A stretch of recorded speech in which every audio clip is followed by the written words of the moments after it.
দৰংগিৰিত বাছে মহতিয়ালে জিৰণি চৰা আহত 15 গৰাকী লোক।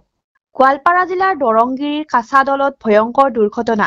এখন আল্ট্ৰা বাছে নিয়ন্ত্ৰণ হেৰুৱাই খুন্দিয়ালে জিৰণি চৰাত।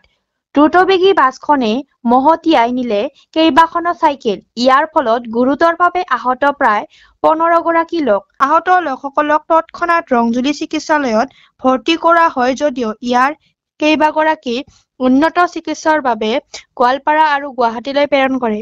ধুবুৰীৰ পৰা গুৱাহাটী অভিমুখে গৈ আছিল বাছখন। বাছখনৰ পঞ্জীয়ন নম্বৰ AS17B 7932।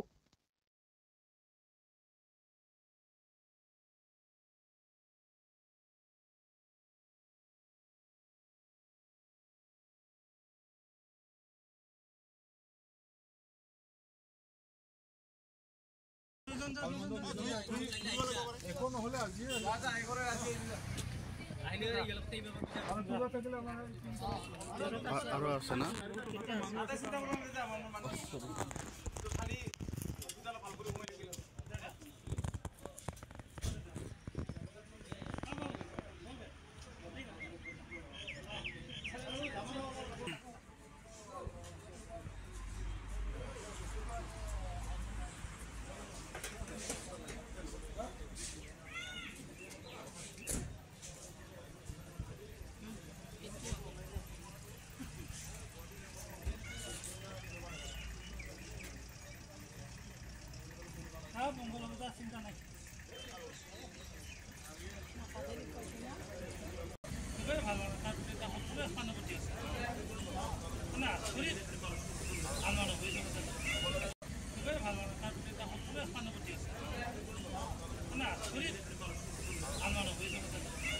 টোটেল ইয়াতে 15 জন আহিলে মহিলা এগৰাকী তেওঁলোকৰ 7-8 জন মান বেছিকৈ ইনজুৰি হৈছে মাথাত বিশেষকৈ তেওঁলোকক আমি গোৱালপাৰা চিভিল হস্পিটেললৈ মানে ৰেফাৰ কৰিছোঁ আমি ইয়াতে প্ৰাথমিক চিকিৎসাখিনি দি পেলাই আৰু কিছুমান সাধাৰণভাৱে ভৰি ইয়াতে দুখ পাইছে তেওঁলোকে ঘৰলৈ গৈছে কিছুমান আৰু কোনোবা ইচ্ছা কৰি পেলাই দুই এটা গুৱাহাটীও যোৱা বুলি গম পাইছোঁ এইখিনিয়ে আৰু